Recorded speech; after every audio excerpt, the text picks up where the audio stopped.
Diana Choyleva, it's 10th of March 2023, and 2 days after International Women's Day. So on that note, welcome to BRI Dialogues and a belated Happy International Women's Day.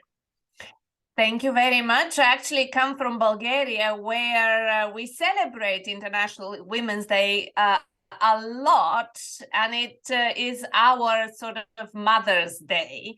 And as I am a mother too, I was trying to convince my two children that they have to observe both English and Bulgarian Mother's Day, and I can have two presents. Well, happy Mother's Day as well. We're delighted to have you with us. In your firm, you have, developed a very deep insight into China and macroeconomics of the world at large. And you lead companies that have $10 trillion of assets under management. What is their biggest concern at the macro level of these clients in this rivalry and tectonic clash between the United States, West, and China? What is keeping them awake at night? The biggest concern is whether Chinese assets have become uninvestable, in particular for the Western investors, whether they are US or European. In our view of the world is bifurcating into spheres of influence. So if you are an investor based in Thailand, you're probably not looking at Chinese assets in the same way as if you are an investor based in the US. The other aspect of all this that investors really struggle with is how to incorporate geopolitical developments into making their decisions. They are difficult to quantify and have a relationship with historical data and charts, etc., etc. They tend to be binary events. So investors really struggle with how to do that. And profoundly, the third thing I would say they really struggle with is to operate in an environment that is brand new in a sense. We are in whether a grave new world, as another fellow economist called it, and his book is named this way, Stephen King. It's things that used to work in the past no longer work like this. These are fundamental changes, and it's very difficult for anyone's brain to wrap it around these ideas and to go against the grain of experience, because the world going forward will have very little to do with the world that we lived in. Yeah. Ali's about to come in, but I'm going to pinch his slot, Diana. Go ahead.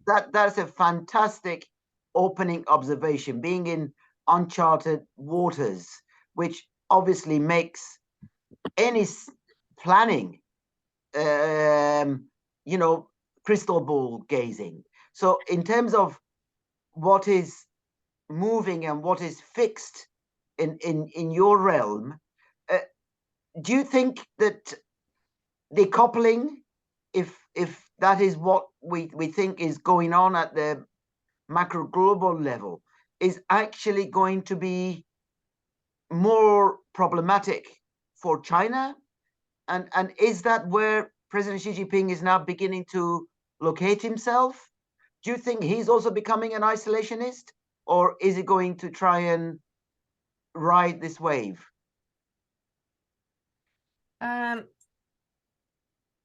A lot of comments actually to this question. Let me share with you, before I answer the second part, the secret to crystal ball gazing.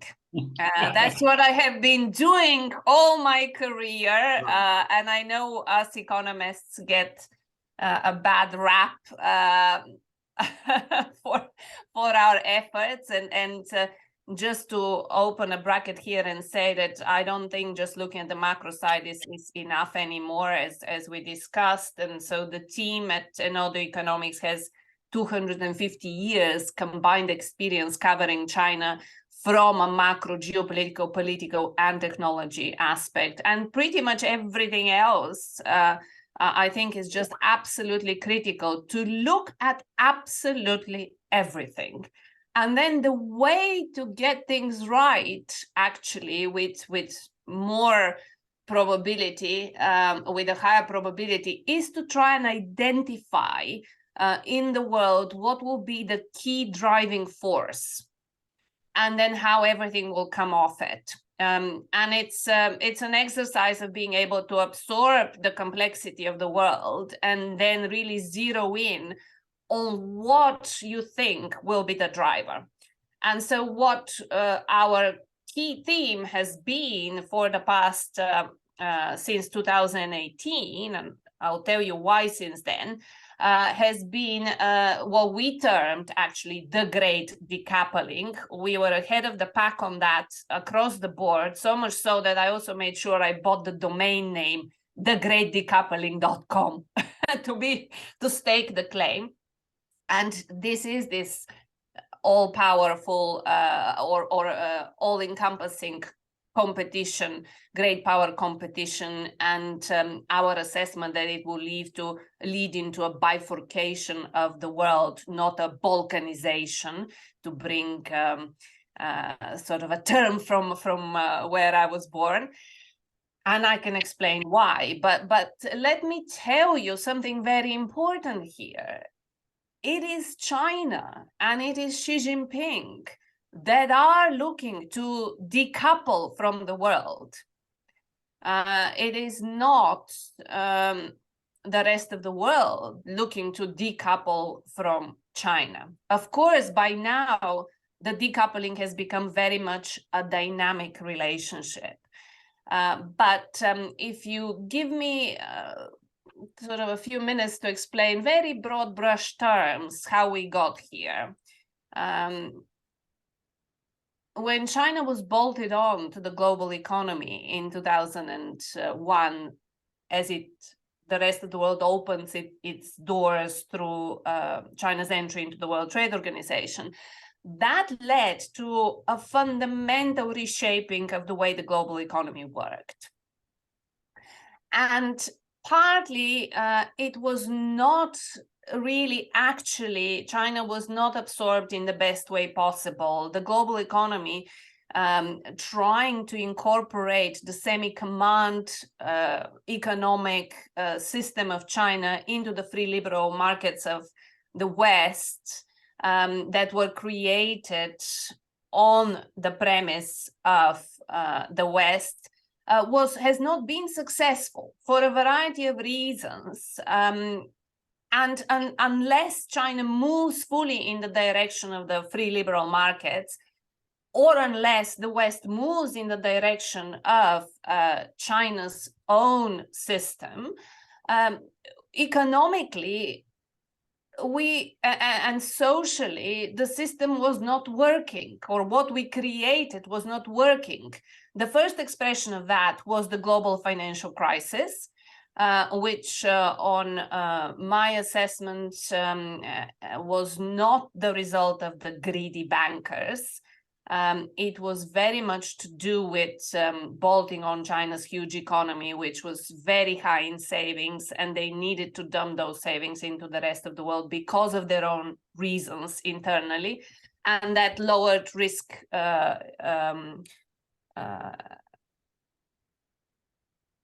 that lowered interest rates, and that then led to the take-up of more and more debt in the West. And when that ability to take up debt got exhausted, then the whole process started unraveling. But in the process of that, actually, there was a lot of inequality created within economies, both within China and the West. China actually itself became one of the most unequal countries in the world. And that was not what the Communist Party had promised its people. Even when Deng Xiaoping said to get rich is glorious, he actually, in an interview with an American journalist specified exactly what he meant by that. And he meant that to get rich for some people first is glorious, if that helps us catch up, industrialize, etc. But at the end of the road, we are building a socialist society, and there shouldn't be huge inequality. And China actually resolutely failed in that attempt. So when Xi Jinping came to power in 2013, he came to power at a time where clearly the global economics weren't working, and without spending too much time sort of detailing why not, and China didn't necessarily conclude the right reason. They actually concluded that the Western model was failing and theirs was succeeding, which in my view is not the right conclusion. But nonetheless, that's what they concluded, and they got quite disheartened, disappointed with the West, including at the people level, if you'd like. You know, the youngsters who look to America and Silicon Valley as the paragon and no longer do so. And when Xi came to power, he was a compromise candidate that no one expected he will be the powerful leader that he is today. But within the first couple of years, it was crystal clear that he is an extremely effective political operator and had consolidated power to an incredible extent. So by 2015, it was clear that he will make a huge difference to the path going forward. And what was also becoming clear is that he was throwing out of the window almost all of Deng Xiaoping's ideas and setting China off on a very different isolationist path, different to Deng Xiaoping, but not different to the 5,000 years of Chinese history, where China has throughout most of history, bar the way they refer to the 100 years of humiliation, been the most important economy in the center of the world, not cared about anyone else, but as long as everyone else was complying with the way they saw the world. And that's where they're headed, or they want to be headed now. So it was the Made in China 2025, for example, which was a strategy to become self-sufficient within their sphere of geopolitical influence. They do realize geographically China by itself is vulnerable. So this self-sufficiency is in the context of their Belt and Road Initiative, which is the main tool that, and you know, sort of harking to the name of this podcast, is the main tool that they want to reshape or shape their economic and political sphere of influence. And within that, they want to be self-sufficient in economic and financial terms. So where Xi is being the architect of their decoupling. And he is all the events that have happened since America waking up with the election of Trump. And at that point in 2018, we decided, because the economic reasons as to why the world will be bifurcating were already clear in the financial crisis. But it then took the political will in different parts of the world to get critical mass in order for this very fundamental change to kick in. And apart from Xi's arrival to power and his success, the next big event was Trump's election. And at that point, it became clear that that force was really going to accelerate. That's fascinating, Diana. I want to be a bit of a provocateur here and a bit of challenging you there. And one would think that when we talk about the world, when we talk about the Western Hemisphere, Australia, New Zealand, Europe, and United States, combined all together, maybe 1.2 billion. The rest of the world are the other 6 billion, you know, so the global South as such. And if you look at it from that angle, the BRI in itself, Global Security Initiative, China is not decoupling from the rest of the world. As a matter of fact, it's moving forward and engaging more. I mean, Theresa May went to Kenya after almost 3 decades as a prime minister, you know, to a Commonwealth country. Isn't there perhaps a discrepancy in ambitions of China in setting a new world order, as you rightly said, rather than decoupling. And as your colleague Callum McLeod's book says, China Remembers, the title of his book, why should China forget the century of humiliation? Why shouldn't they be concerned about it, in your view?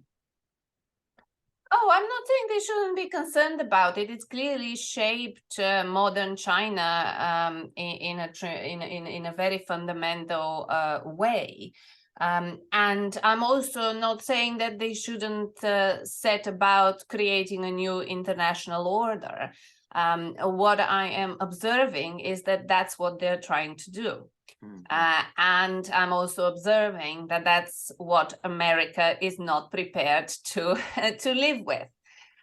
So my observation is that China does want the world to work according to its own principles and its own ideology and its own understanding. And there's nothing bad or good about that. It's just an observation. And I'm also observing that America also, and the Western world, wants to live according to its own ideology, principles, etc. And then we have, a big chunk of countries out there that both sides are making their own proposition to. China's going around identifying who are the countries for a variety of reasons that are critical to it being able to create a sphere of influence that will rival that of America's, and offering their model. And America is doing the same, going around post-Trump under the Biden administration, talking to its allies, already existing allies, and trying to forge deeper ties, and also looking at other countries that it wants to offer its way of doing things. So it is not a moral judgment on, one way is better, one way is not better. I am very much in favor of everyone choosing the type of system they want to live in. And in that sense, I can reveal to you my bias. I have lived in communism, and please never again. It's not for me. So I don't want to live under communism. I would like, for all its faults, to live in a free, liberal, democratic world. And that is my sort of personal choice. But if other people want to live in an authoritarian or a communist regime, then that's their choice too. But the whole premise of engagement, which the US initiated with accepting China into the World Trade Organization, was on the basis that I'm saying we, even though I was not even born at some of the original engagement, which was obviously Nixon's overtures, but they were very different in nature at the time. It was trying to use China against Russia, and all the strategic ambiguity and issues that arose from those overtures. But by the time the economic engagement happened, it was on the premise that the communist model had failed, the Soviet Union had collapsed, and the idea that if we incorporate an economy like China and its incomes grow, they will sort of see the world differently, or see the world more like us, and they would want to change their political system, etc., etc. None of that happened. So I think it's only reasonable then to expect that the rules of engagement will have to change. So they started changing from China's side point of view, and they started changing from America's point of view. And so now we find ourselves in this great power competition. Diana, it's wonderful detailed analysis you're providing us. Let me. I want to talk about everything with you.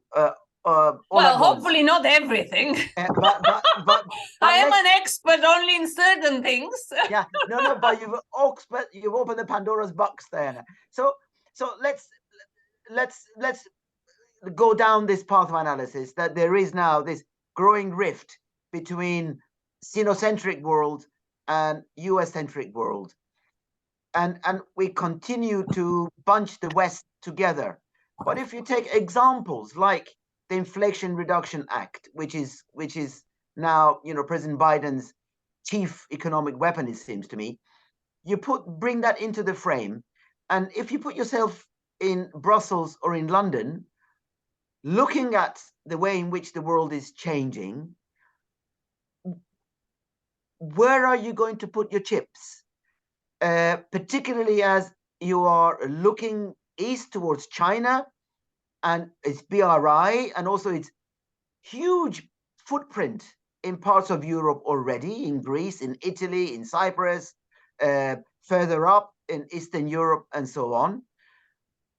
And while the war is going on in Ukraine, this dependence on the United States for your concrete, hard security, that the Americans are not really warming themselves to European decision makers with the Inflation Reduction Act, if that means that they have to compromise on some of their key prosperity indicators while trying to contain Russia's aggression. So I'm based in London, and I actually jokingly, all the chips are in Taiwan and South Korea. So I'm not sure I have any chips to be dispensing with. But you know, the joking aside, look, for me personally, as I outlined to you, the answer to this question is very clear. I want to be on this side of the divide, and also what that means is that we have to make sure that our way of living survives, and it's not a given. And to do that, there is a lot that has to be done in the West. Now, the US has a very important role to play. And certainly under the Trump administration was alienating every single ally that it had. The same is not true under the Biden administration. And one of the pieces of advice I have for the US is to be able to get off the high horse and give more agency, have more respect and give more agency to its allies, and really try and counter this, if you'd like, building of a different type of world by doubling down on the free liberal democratic ideals rather than trying to fight an authoritarian regime with their own methodology or their own way of doing things. So rather than becoming more like the others, do the opposite. And to do that, America will have to change, certainly in negotiation with the other countries, the way it does things. So there's no two ways about that. And you're right that it's very difficult at the moment to figure out where the fault lines will be. You know, which country in the world will end up in which sphere of influence. And to be honest, before the Ukraine war, I was in two minds as to where Germany will fall. I mean, you know, places like Southern Europe are highly likely to end up in China's sphere of influence. In fact, I would say China has done anything and everything to undermine the European project, much like Russia as well. They have done a lot more damage there than the US has done. You cannot really sort of place at the feet of the US the accusation that they're trying to break up the European project, whereas both China and Russia have done that. Post-Ukraine, the Ukraine conflict, though, I'm not so sure anymore about Germany. And post the Ukraine conflict, I'm also more encouraged that that there is fight in left in the Western world. Because, you know, I straddle both, or I have straddled in my life both worlds. And I know that when the Berlin Wall fell, you know, us in the East sort of went in the West, learned a lot about it. The West didn't do that. They didn't sort of go and find out what it was like really living in communism. And when the Westerners started going en masse to China, they didn't really see that nature. They were just seeing just the tall buildings, the huge advances they had made, and not really understanding how necessarily society works. So there is very little understanding, and I think potentially very little appreciation in parts of Western society of how lucky they are. And how, in my view, again, as I'm very happy others to think differently, you know, other people may you know, may feel safer or more comfortable in other environments, and be happy with that. But not certainly not me. And I was encouraged that really Ukrainians are prepared to die for their country, for the idea that, you know, you can't say a place is a country unless its people really are prepared to sacrifice their life for it. Diana, I want to take you back to your observations as a proud Bulgarian citizen, national, who is now living in London, and I much appreciate that wisdom of having seen both, you know. There's this beautiful expression that when you have fever, go to your friend who had the fever, not to the doctor, because they will tell you what you have to go through. So having experienced that condition on your skin is precious, so no questions there. But you are as well, among being a chief economist and a crystal ball reader, you're active in Cardboard Initiative for homeless people, right? Now, when I look at that and I see that China has raised 400 million people out of abject poverty, and in LA, in San Francisco, a stone away from someone, isn't that model that we are talking about, I have 2 points in this question, is starting to show signs of weakness? 42,000 people in LA only, you know, in San Francisco, the same, in, you know, London, in Vancouver. Whereas you in China, yes, of course, from an economic model and carbon footprint, perhaps those cities are not the best to have, but there's more housing than people can fill in. But park that one side, and I'm coming back to your Cardboard Initiative, which I salute and celebrate. The second thing is that you yourself have said, I am one of the few economists who really knows capitalism, communism, and how the two have come together in China. Is China really a communist model today in terms of the way of living, when the capacity for private jets and, you know, bumper sales for BMW, as they were saying today, and the circular dual circulation in rural areas is the promise of economic boom again for this 5% growth? Is it really a communist economic model? I'm not talking about the political model. Can you expand on those 2 points? Yes, I'm so impressed. You are bringing up all these aspects of what I do. And it's true that I've spent now more than 15 years being heavily involved in supporting a charity that is London-based and uses theater to help the homeless. And we've raised, I think, over 1 million by now. Which when I started, I'd never had any experience in doing that. So I'm very proud of that aspect of what I've done in my life. You know, you also brought the issue of nationality by saying I'm a proud Bulgarian. I would not describe myself that way. I would describe myself as a citizen of the world. We're all global nomads. Because once you leave a country, it's a very different experience. And now I've probably lived longer, not probably, I know I've lived longer here than in London than I've lived in Bulgaria.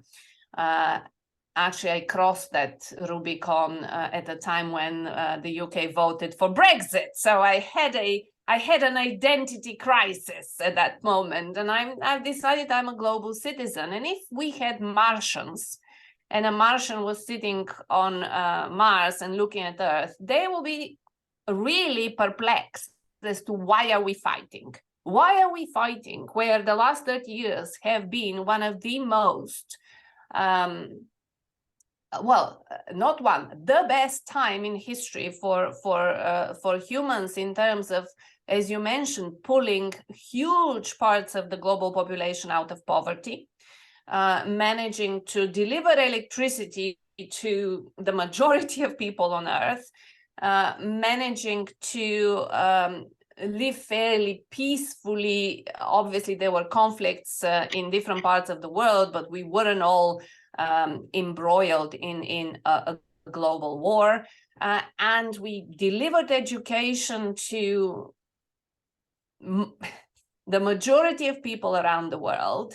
Why are we fighting? You know, why? And the answer is that the people like me are probably about, 1% of the global population. The rest of the people are looking at all of this through the prism of their own nationality. They're not looking at it as Earth beings. They're looking at it as Chinese, Indian, American, etc., etc.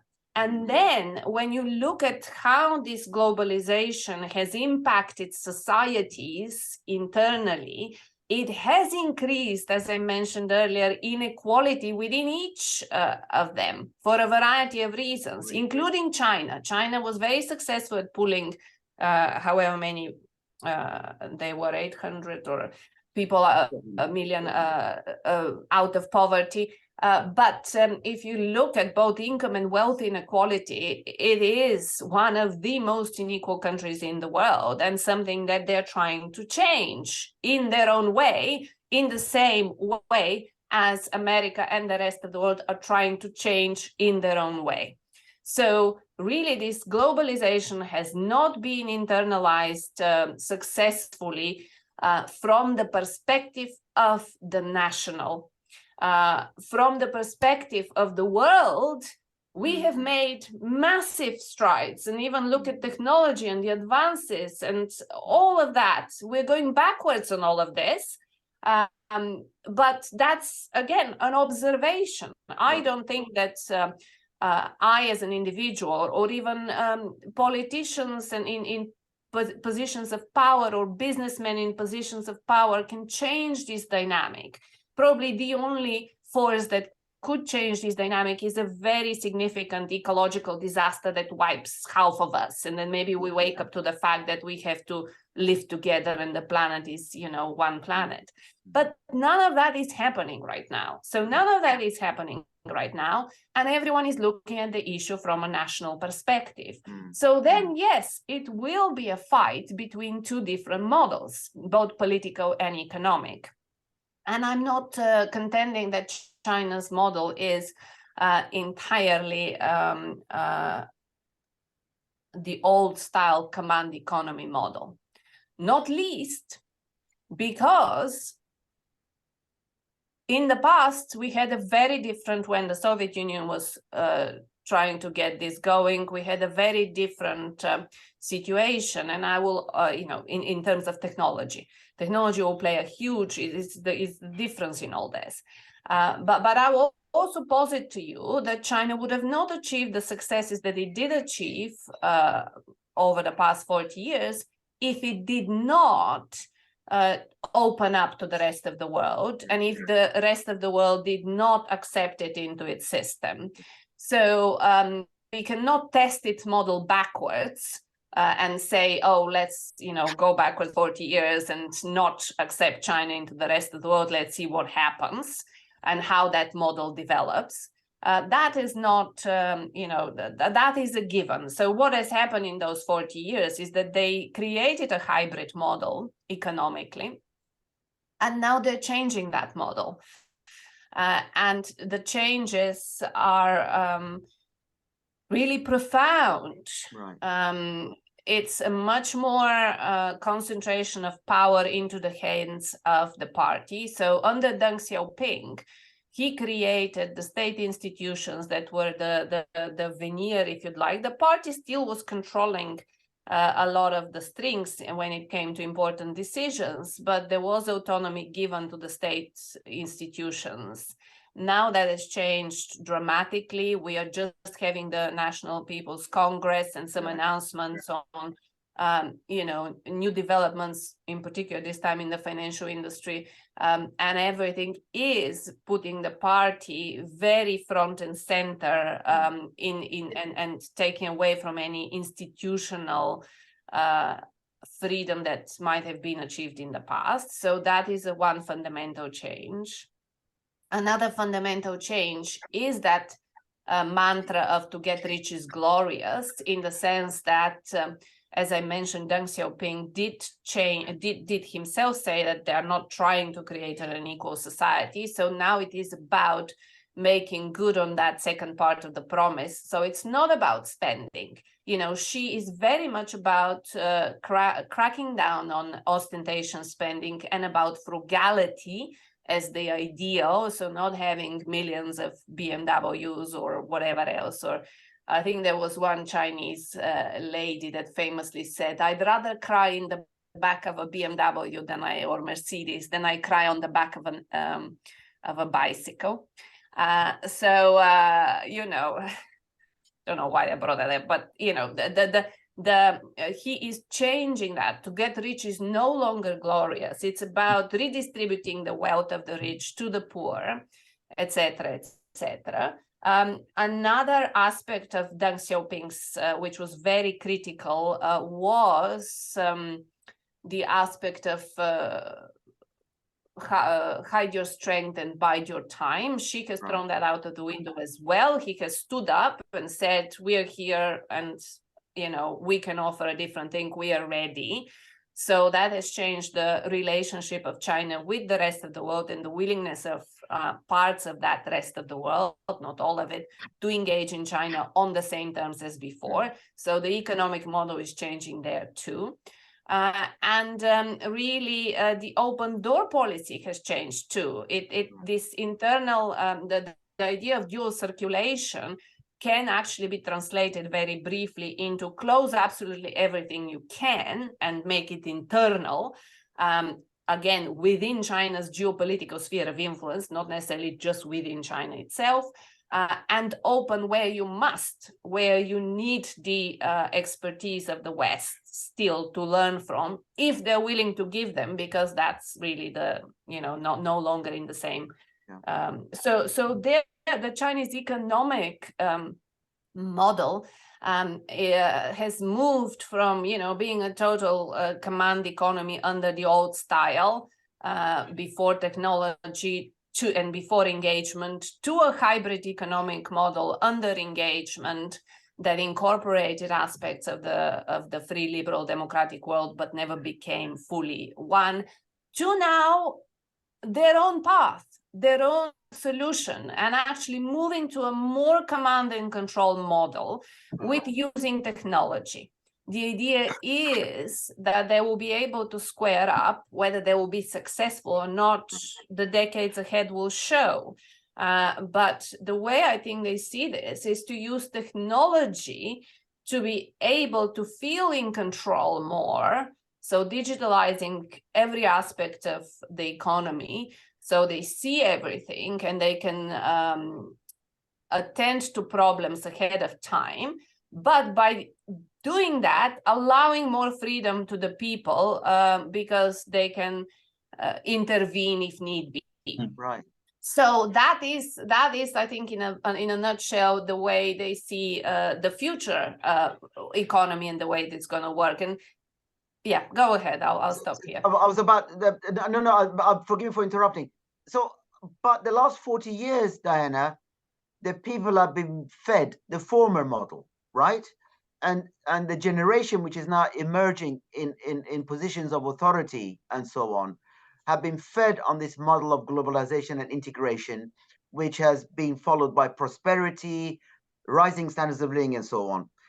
that generation has been around us in the West, being educated and now being repositioned, many of them. What is Xi Jinping promising them? Because they are not into poverty reduction. They are now solid middle classes who in many ways have internalized the values the material values that you have articulated. If this decoupling doesn't let China continue to rise peacefully, or creates this middle income trap dilemma, nightmare that is still out there, what is the relationship then between the elite and this massive middle class who has to itself recouple its position in relation to its expectations from life and so on?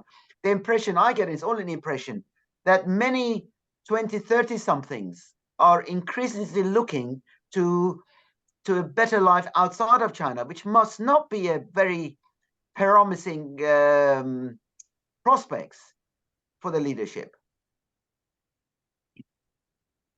So the way you have China society, and bear in mind that in the Eastern way of thinking, living in contradictions is the way the world works. You know, you don't have the black and white thinking that exists in the West. You have a party elite, and within that you have factions, you have the urban middle class, and you have the rural poor. You have the young versus the old, you have women versus men. There are various fault lines of problems, if you'd like, or clashes that would exist along those fault lines.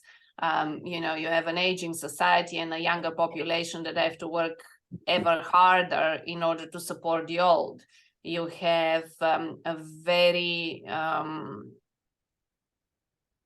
unhealthy distribution of more men than women, and China's population shrinking, and them not being able to reverse years of one-child policy and get the birth rate going, because women are not now prepared to do the same or to live in the same way, or to go and have more kids and want to have a career or live by themselves, etc., etc. So there is that contradiction too. You have the rural versus urban, and the have-nots versus haves.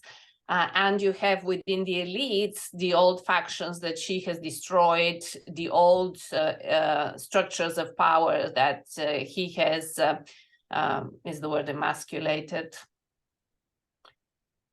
I think it is. I mean, anyway, removing the power of them.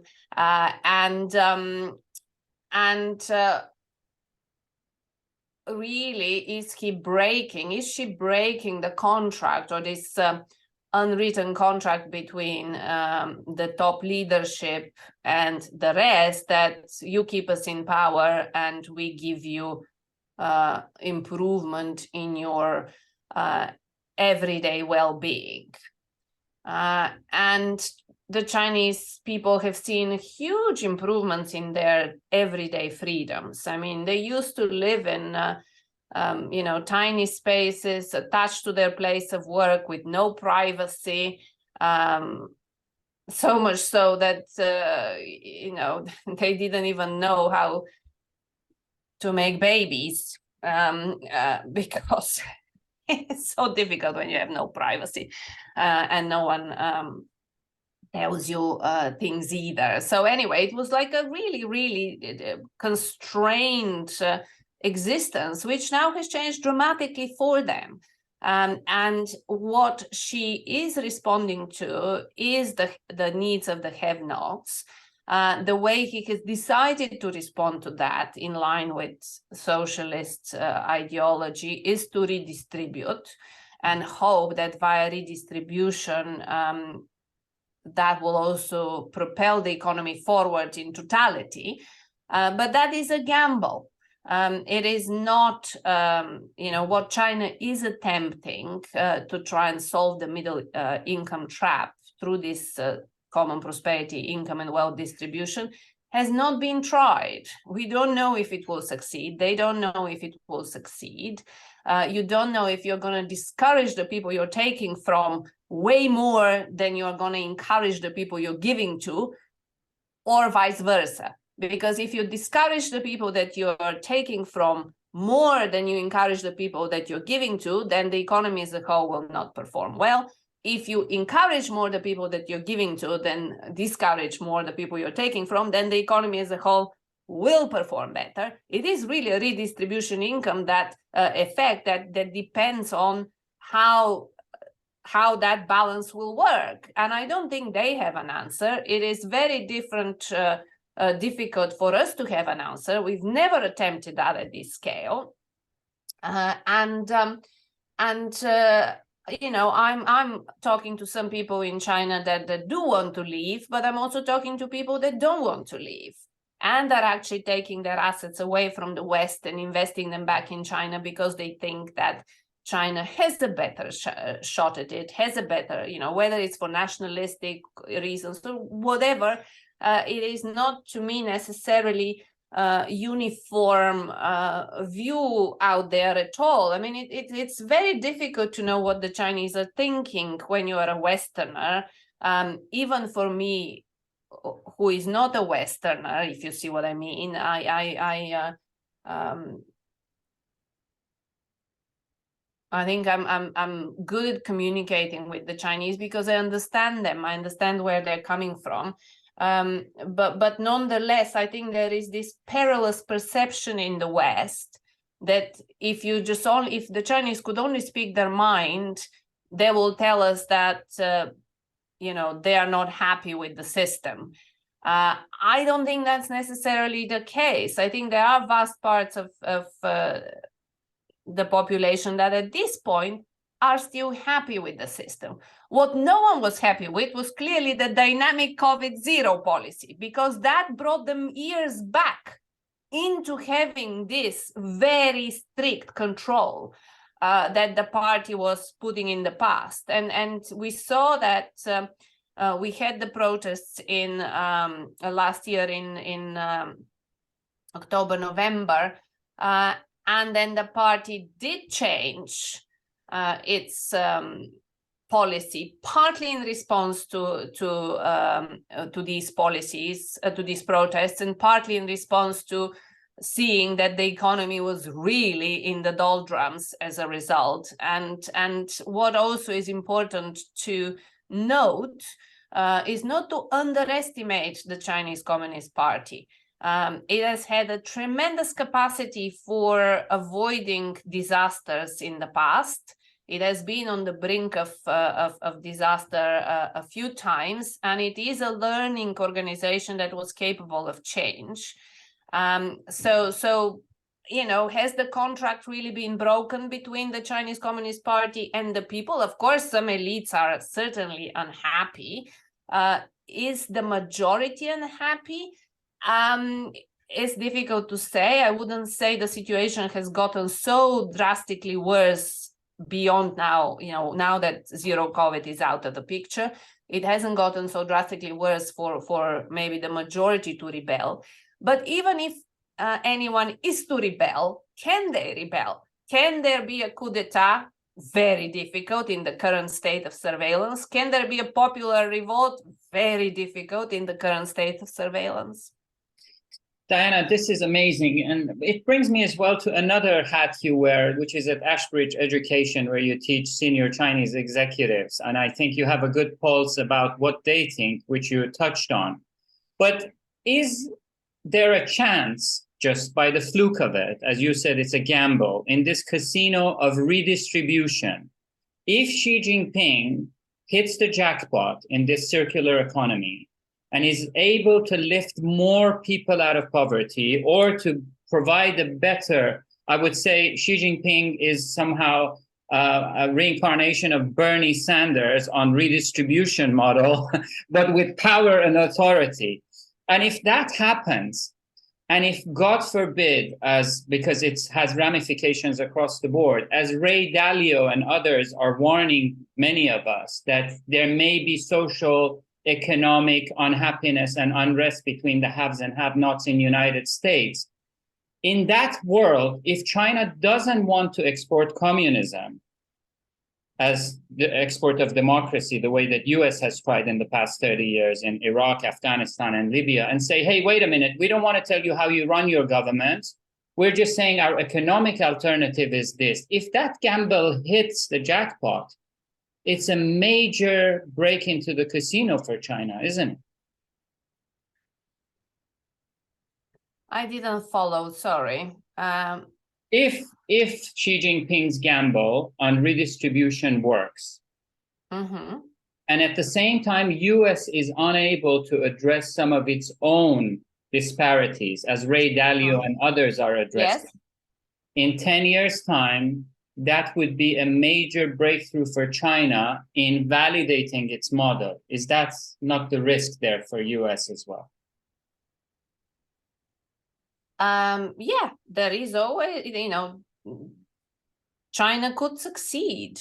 And if it were to succeed and US to fail, of course, the US would have failed and China would have succeeded. But I think purely economically, I'm talking.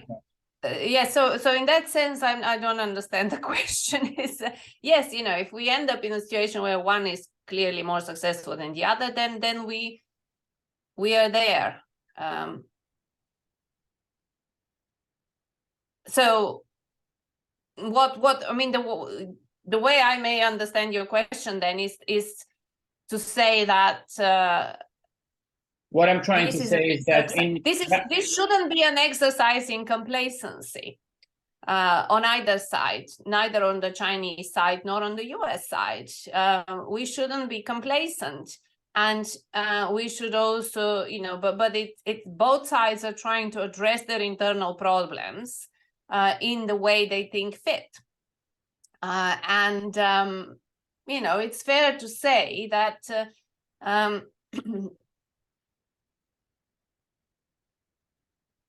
that it is extremely hard at this point in time. I mean, if you had asked me, if this was when the Berlin Wall fell and we didn't have the technology developments that we have now, and you had asked me, will the Chinese model succeed? I would have told you 100% no of going back.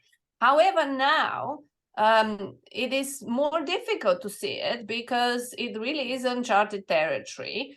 And so I think the US shouldn't be complacent about it.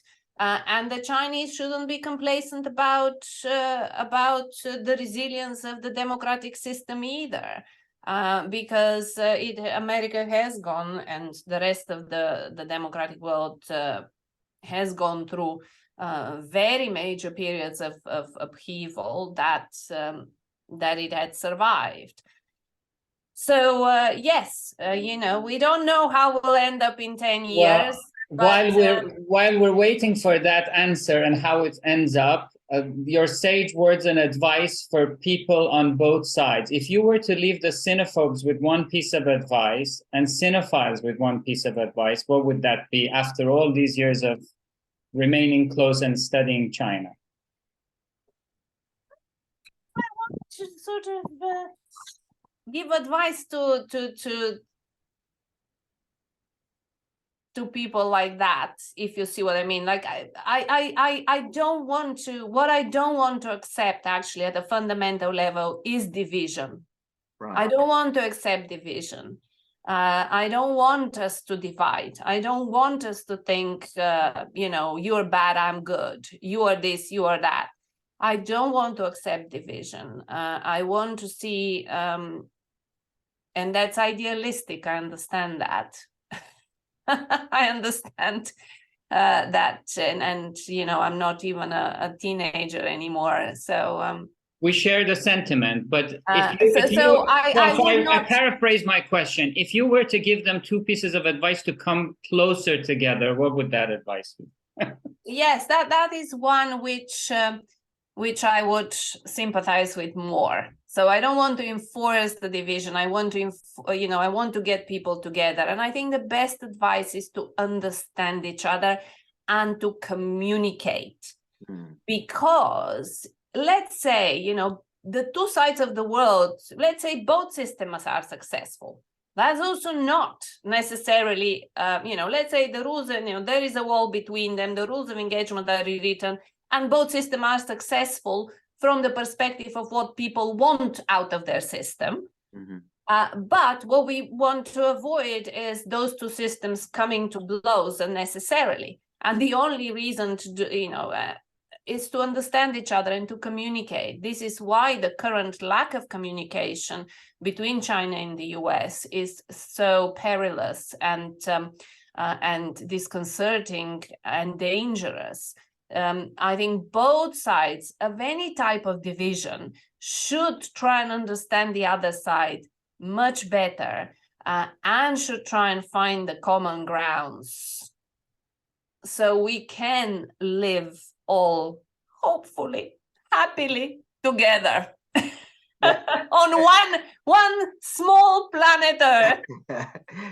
Guess what, Diana? By accepting our invitation to come on BRI Dialogues, you're doing very much what you aspire to do. So for that, we are grateful. As one earthling to another, I can tell you that it's the sentiments that you project, and what you do is very much the spirit of our dialogues. And you've raised the bar for what we should be doing and what we do. So I'm really grateful to you, Erla, both grateful to you for being so insightful, but also so intellectually honest. That is really important for our audiences to be aware of.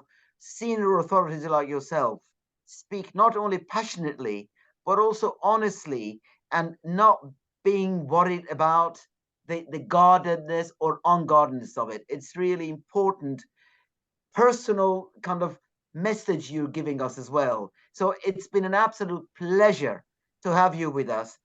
You said, let's see what happens in 10 years' time. I think we're going to have you well before 10 years' time, because I think this story is going to come to a head well before the next decade. And we're going to need sage minds like yourselves to be able to make sense of what is now, using your own analogy, a rapid transition period of the sort that we haven't seen over the last 30 years. It's very unsettling, it's very uncertain, but guess what? In the past, opportunities also rose from these very uncertainties. The only thing that we need to hope for is that our masters understand that competition is not profitable, that compromise and cooperation is where prosperity lies. And that's the message that I think you left for us this morning as well, Diana, for which Ali and I are really, really grateful. Thank you very much, Diana. My pleasure. It was enjoyable to talk to you guys. Good luck with the venture. And yes, I do hope that we are certainly going to speak sooner than 10 years from now. And when you said make sense, I wanted to bring in the fact that actually the reason why I chose the word enodo to be part of Enodo Economics and the name of the organization I run was because in Latin, enodo does mean to untangle, to make sense. On that note, thank you very much, Diana. Thank you. Thank you, guys. Thank you.